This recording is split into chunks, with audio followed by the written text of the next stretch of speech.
신약성경 누가복음 9장 18절부터 26절까지 말씀을 봉독합니다.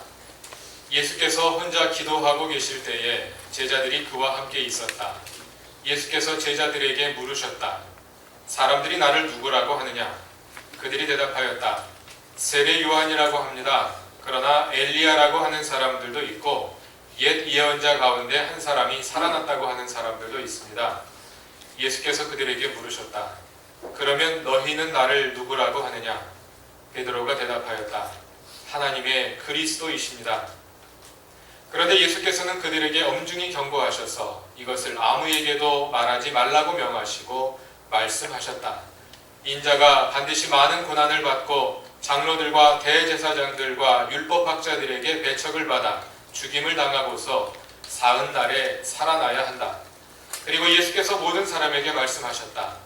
나를 따라오려는 사람은 자기를 부인하고 날마다 자기 십자가를 지고 나를 따라오너라. 누구든지 제 목숨을 구하려고 하는 사람은 잃을 것이요 누구든지 나를 위하여 제 목숨을 잃는 사람은 목숨을 구할 것이다. 사람이 온 세상을 얻고도 자기를 잃거나 빼앗기면 무슨 이득이 있겠느냐? 누구든지 나와 내 말을 부끄럽게 여기면 인자도 자기의 영광과 아버지와 거룩한 천사들의 영광에 쌓여올 때에 그 사람을 부끄럽게 여길 것이다. 아멘. 이것은 하나님의 말씀입니다. 예수는 누구일까요? 학교나 교회에서 강의를 할 때 가끔 학생들에게 이런 질문을 던져봅니다. 그러면 그때마다 되게 비슷한 유형의 답들이 나옵니다. 예수는 슬플 때 나를 위로해 주시는 분이다. 아플 때 상처를 싸매어 주는 분이시다. 병들었을 때 고쳐주시는 분이시다. 절망 중에 희망을 주시는 분이시다. 궁핍할 때 필요한 것을 공급해 주시는 분이시다. 어디로 갈지 모를 때 길을 가르쳐 주시는 분이시다. 또 내가 약할 때 힘을 주시는 분이시다. 이런 답들이 나옵니다. 여러분들의 답은 무엇입니까?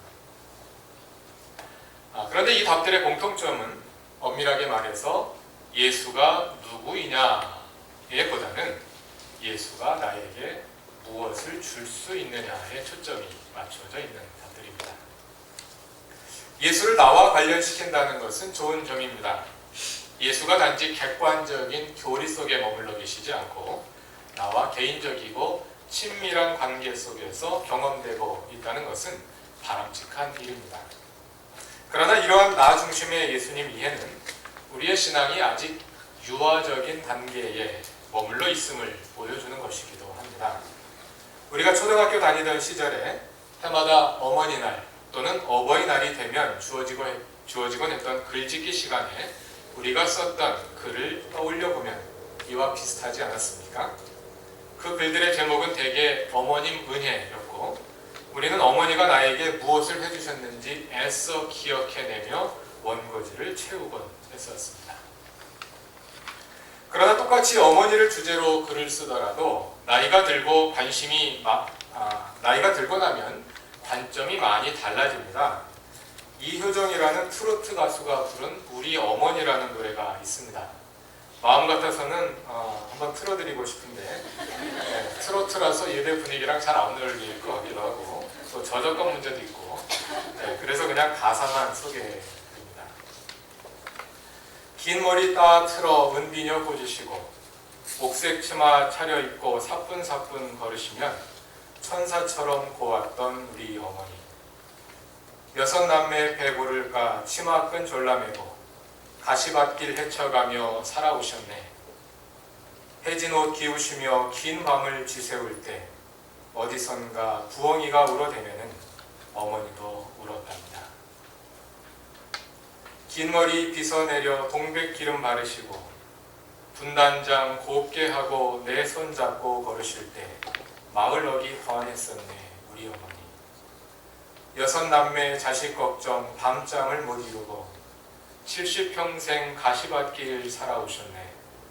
천만년 사시는 줄 알았었는데 떠나실 날 그다지도 멀지 않아서 막내딸은 울었답니다.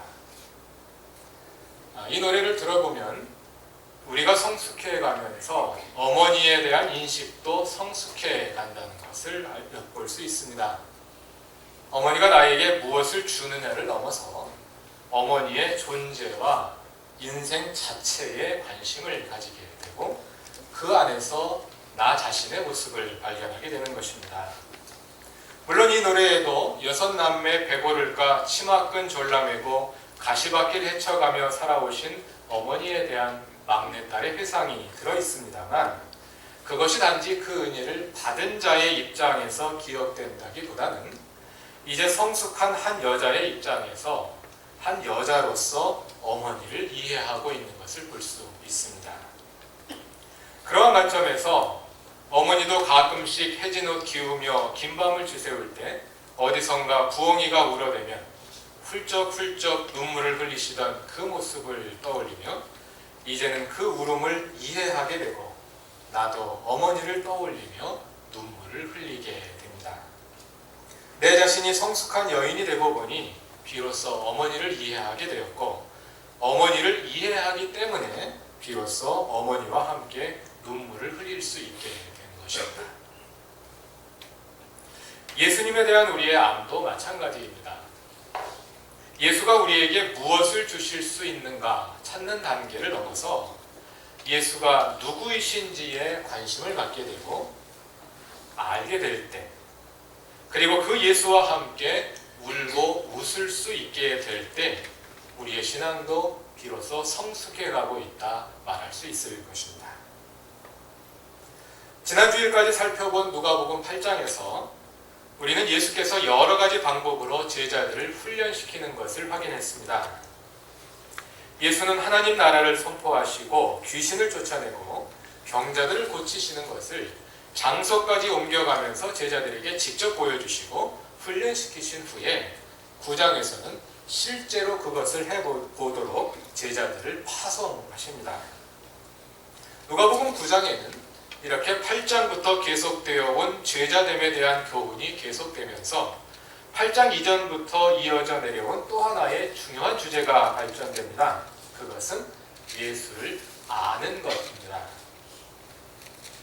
그전부터 계속되어 오던 예수가 누구이신가 하는 질문이 9장에서 다시 대두되고 그에 대한 정답이 주어집니다. 이렇게 해서 9장에서는 예수에 대한 알미라는 주제와 제자됨이라는 두 주제가 밀접하게 결합되어서 나타납니다. 그것은 제자들의 신앙이 성장되는 가운데 반드시 함께 나타나야 할 두 요소이기도 한데 예수의 인격과 사역을 바로 이해하지 않고서는 진정한 제자도에 이르를 수 없으며 진정한 제자도를 떠나서는 예수의 인격을 적절히 이해할 수 없다는 것입니다. 예수를 알지 못한 채 그를 따를 수 없으며 예수를 따르지 않은 채 그를 알 수 없습니다. 예수는 누구인가? 이 질문은 그동안 누가복음에서 자주 반복되며 계속되어 왔습니다. 그 가운데도 7장 이후에 그 질문의 빈도가 높아지는 것을 볼 수가 있는데 7장 18절과 19절을 보면 세례 요한이 자기 제자들을 보내어 예수가 오실 그분이 맞는지 묻습니다. 이에 대해서 7장 22절에서 예수는 예언자 이사야가 말한 메시아의 표징들이 자신에게 나타나고 있는 것을 확인시켜 주심으로써 그 질문에 대한 답을 대신하십니다. 그러나 그 후에도 예수가 누구인가 하는 질문은 계속됩니다. 49절, 7장 49절을 보면 예수께서 자신의 머리에 향유를 부은 죄인인 여인에게 용서를 선포하셨을 때 상에 함께 앉아있던 사람들이 이 사람이 누구이기에 죄까지도 용서해 준단 말인가 하며 의아해합니다. 8장으로 넘어와서 25절로 가면 예수께서 호수의 풍랑을 잠잠하게 하신 후에 이번에는 예수의 제자들이 이분이 도대체 누구시기에 바람과 물도 그에게 복종하는가 하며 놀랍니다. 그 질문은 9장에서도 계속됩니다. 1절부터 보면 예수께서 12 제자를 파송하셔서 하나님 나라를 선포하고 병든 사람들을 고쳐주게 하시는데, 이 소식이 알려지자 사람들 사이에는 헤롯이 죽인 세례 요한이 다시 살아났다는 소문이 형성되기 시작합니다.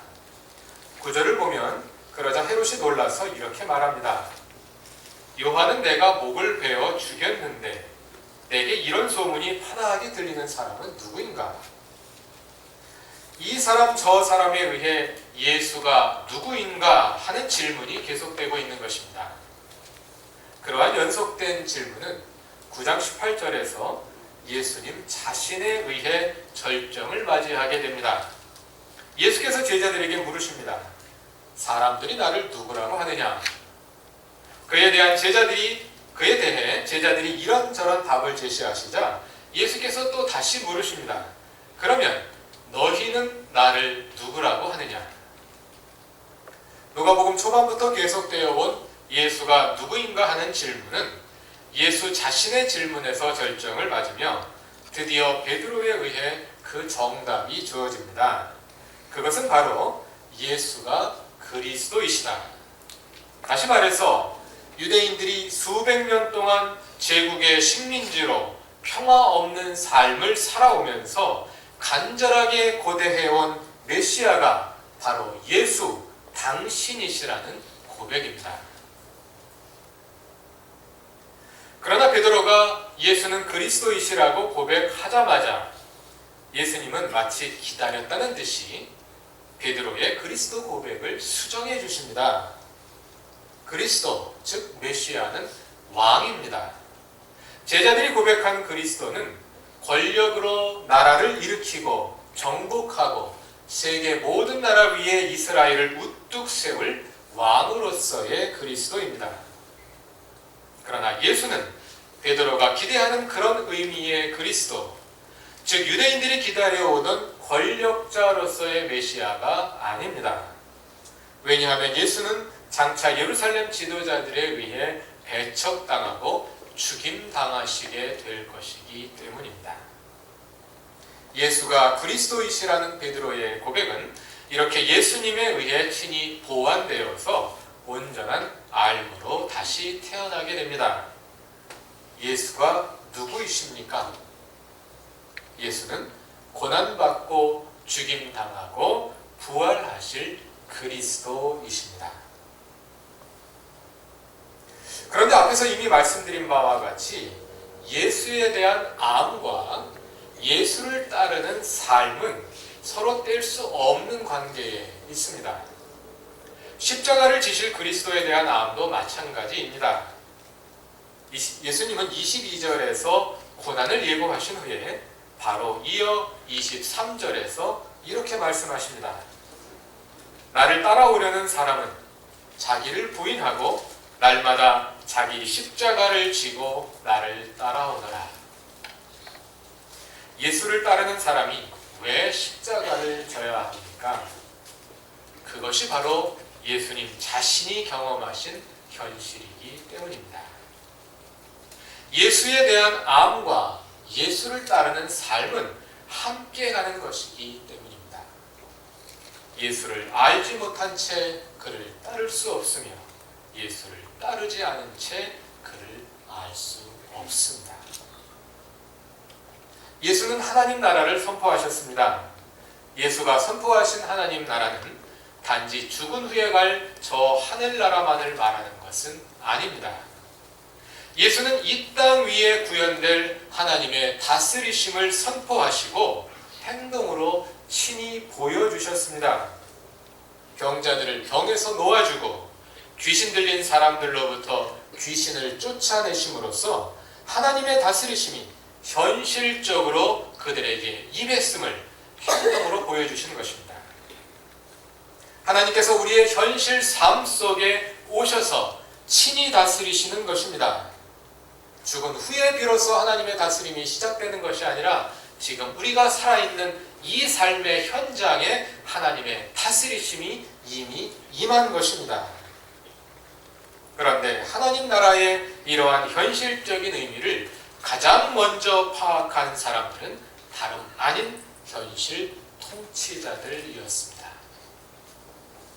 아까 살펴본 9장 8절과 9절 말씀을 보면 예수에 대한 소문이 헤롯 왕에게 들어갔습니다.